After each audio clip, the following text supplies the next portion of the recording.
back in Australia, we headed to Sicily where we'd winterised the boat. Just in time, it seemed for a mob funeral. Ave Maria, piena di grazia, il Signore è con te. Well, it kind of was a funeral.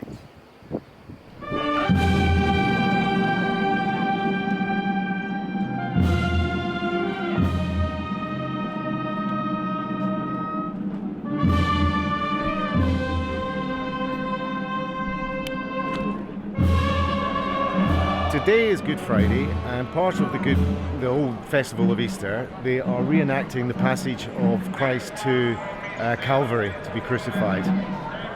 After a day of mourning for our Lord and Saviour, Jesus Christ, it was time to get on with jobs on the boat. And first job was bath time. So we're just taking the boat out now. Start of the season to see how much growth is underneath. How's it look, love? Well, she's looking pretty good. A little bit of growth in the bow thruster and around the prop, which was vibrating.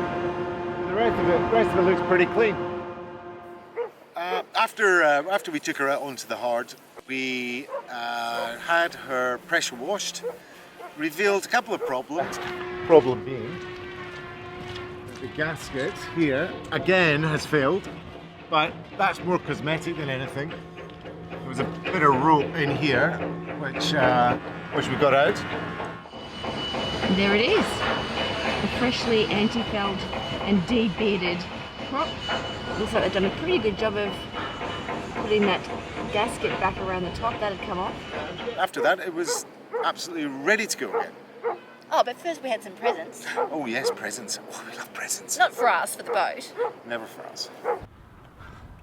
So that's for today. We have got 30 more meters of chain that we've got to attach to the 50 meters of chain that we've got, but we've also got to attach a new anchor that we bought over the winter time. Adding new chain, adding a new anchor is a little bit of a process. First you have to take the old kit off, which required the dinghy. So we're in the dinghy, we get all the old chain off, lay it down on the pontoon in 10 meter strips. Just putting some markers on our chain here so that we know when we've got 10, 20, 30, 40 metres, etc. of chain out. These little things just fit in between the chain links. Alright. Off with the old. Oh, I thought that went down the... And then we'll put the new one on in a second. So this is attaching the two chains, yeah? Yep. This is Jonathan gets to use his favourite tool, the only one he knows how to use. Oh. Yeah. It was like something out of Wham! You two, honestly. No, not really. Fashion has no boundaries, and the fact that we have similar sunglasses, Separated at birth. which unfortunately I have subsequently lost to King Neptune. Yeah, may they rest in peace at the bottom of the ocean. You've got to hit it. A little bit excited about this. How I've changed. I get excited now about anchors. This is our new anchor. It's an Ultra. Top of the range, but we're idiots, so we need the best. It's just arrived, and we're about to put it on the boat. Oh my gosh, it's so shiny! You've got to admit, she does look rather pretty. Is it going to stay that shiny? Don't know, but at the moment, it's boat porn. JP down there just attaching the anchor to our new chain. Becoming very skilled, my husband. Who knew? Darling, it was marvellous, and we felt so good having our new anchor. All we needed now was a weather window so we could get going for the season. Just taking a quick look at our windy app here to see what the weather's doing. We think it's pretty fierce because the boat is blowing all over the place here in Licata. But yeah, that's pretty fierce. Purple and pink is not good. 38 knots gusting at the moment. Excellent. Going up to 41 a bit later. 3 weeks we've been here and we've had weather like that. So we're looking forward to a bit of a break so we can get out and get sailing. Right, we're just checking the weather. Today looks okay though for our first trip. What's the plan today? How many hours? Plan today is around about 10 hours, and that's going to take us down to a little anchorage just down on the corner of Sicily, where we'll stay overnight.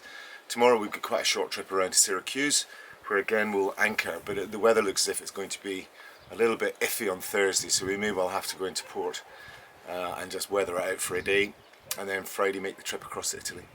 Which was a solid plan. And plans changed, and this one changed not just a little bit. This one changed at very last minute, not just once but twice. So rather than 5 halts, we had 1 halt. You're looking very earnest, my darling. Yeah, apparently we've got to plan B, which is to do an overnighter. So we've already been sailing 9 hours, just about to pop open a beer and change of plan. The plan now is to go to Italy. But even that turned out to be a bad decision. Well, just encountered a little bit of rain. It's across to the port. Hopefully it's going to stay there, but it's pretty threatening because it's thunder and lightning. We're just on the edge of it just now, and well, it's not ideal going into the night with thunder and lightning around, but the sea stays pretty good, so we'll carry on. Not really what we want to be sailing into. We have to slow down, hopefully let it pass before we reach that point.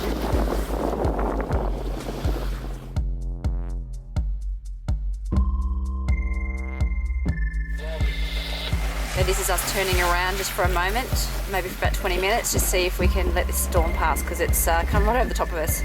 It's a bit scary. We're heading back towards Sicily.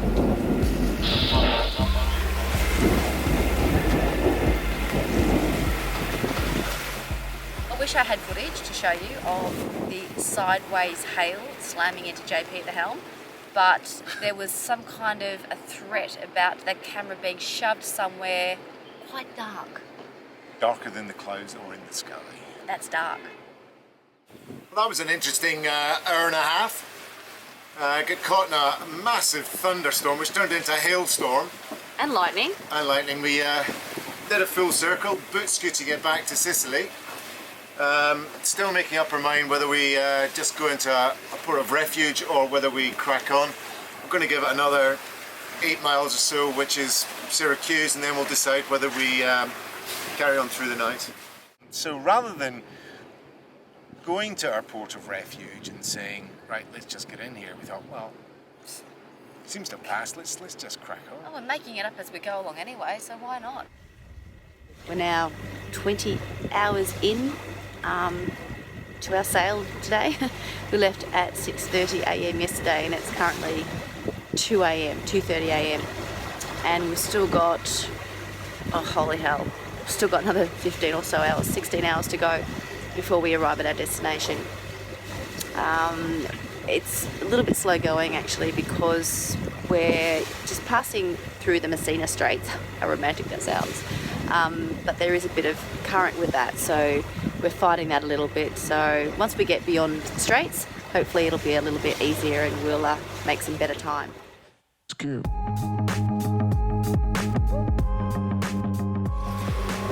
Well, isn't that something to see? We're at sea and we can see Mount Etna.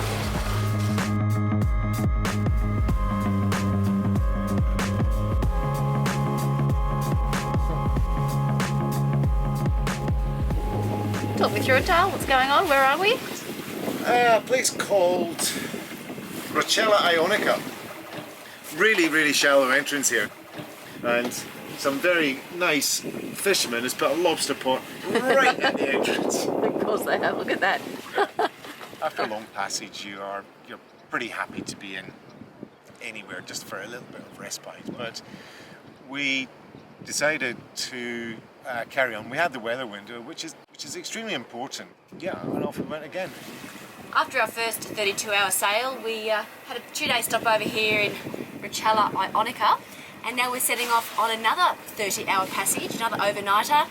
We're going to go directly to Greece, so heading towards Corfu. So Yes, another long sail ahead, hopefully without the adventurous weather that we had on the first leg. This time, as every passage has, it's not without incident, with Kelly at the helm. Oh, that was just unlucky, sweetheart. They came out of nowhere. The Italian feds.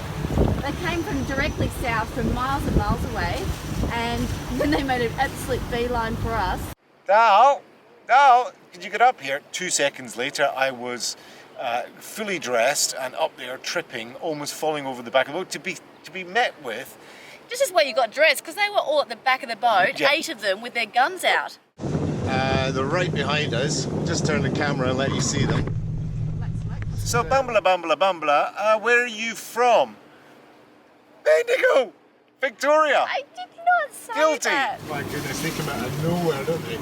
Yeah, they came fast, but they were very friendly and we're not in trouble. Kelly was already there with her handcuffs on. And the loaf of bread that she thought that she had stolen. You can go back to bed now, Dal. Oh, that's good, and that's put paid to my chances of getting any kind of sleep. After that, passage was actually a really good one. Yeah. We even got the sails out. Important events happening now. First time sailing without the engine on, because we've got enough wind. Here we go. And we are now sailing. After 25 hours of motoring, that is a joy.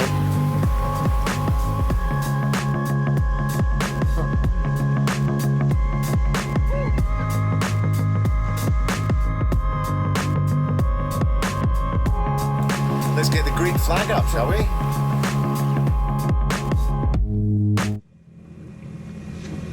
At last, we're in Corfu. 32 hours. It's not that much, but it's an overnight passage and only our second passage of the year. And we're here. It's first anchorage as well, so that could be quite interesting for our new anchor to see how she performs. Or how we perform, more likely. Kelly's up at the front, getting the anchor ready. I'll shout out how deep we are, then she'll drop the anchor. Hopefully she'll set first time, and then Bob's your uncle. Seems to be a lot of weed on the bottom here, so just trying to find the right spot where we can anchor. It's not what you need after a 31-hour trip. You just want to get dug in and then open a glass of wine. The debut for performance was perhaps not, well, it could have been first night nerves, I don't know. How are you feeling about being at anchor, darling, for the first time? Well, just looking at it here, it's been an interesting few hours. We slipped our anchor, our new anchor, but everybody has. So it's because of very, very thick weed. So no matter how good your anchor is, if it starts dragging, I mean, we've got 50 metres out in about 7 metres of water. But there's so much seaweed that it just collects it. Quite a few people have had an issue. We had a cat earlier on who completely drifted out, no skipper aboard, and a couple of guys we know went across, got it going again, called the charter company called the skipper was bombing it back, fell into his dinghy because he was in such a panic. But yeah, a pretty eventful time. It's the same for everybody though. We're all seem to be dragging anchors, and we're just monitoring it until it gets calm around about 6, and then hopefully that will be it for the night. But since then, it has been every time, first time in. That's 10 metres to the waterline. Okay, I'm just going to give her a bit more willy. Yep, she's bitten, love, she's in. God, I love this anchor. Only one problem. Care to elaborate? No, we can move on. Let's not. All this successful anchoring that we've been doing is great. The only problem is that the anchor, not mentioning any names, when we attached the rod to the end of the chain, someone forgot to tie off the bitter end of the rod to the boat. So whilst we've got a great anchor, it's actually not attached to the boat other than by the windlass. So we can see a situation where it gets a little bit out of control and the whole thing ends up at the bottom of the sea. Words might be had. Oops, sorry, love. So what we're going to do today is get the dinghy down, dump all the chain into the dinghy plus the anchor, then we'll fish out the rod tie it to the boat, and yeah, should be fixed. Ow! This bolt. So this is the bitter end that was just hanging loosely in the bottom of the chain locker. So yeah, bad Cal. We're now going to attach it to this little D-ring here, the bowline. So one of the principal knots that you have to tie on a boat, and everybody knows this who does any sailing, is a bowline. That is not a bowline. Stand by. Oh, see, I'm under pressure. Don't give me that deep breath. I can do it fine when you're not watching. A bowline. I haven't quite mastered it. Well, not when you're watching. Well, It's fine. when I'm not watching, it doesn't actually get tied at all. Oh, this looks very pretty. I wonder what that does. All right, we'll just leave that aside for something else later on. Oh, every day's an education. Flaking. You're flaky. Right, I'm going to get back in the dinghy.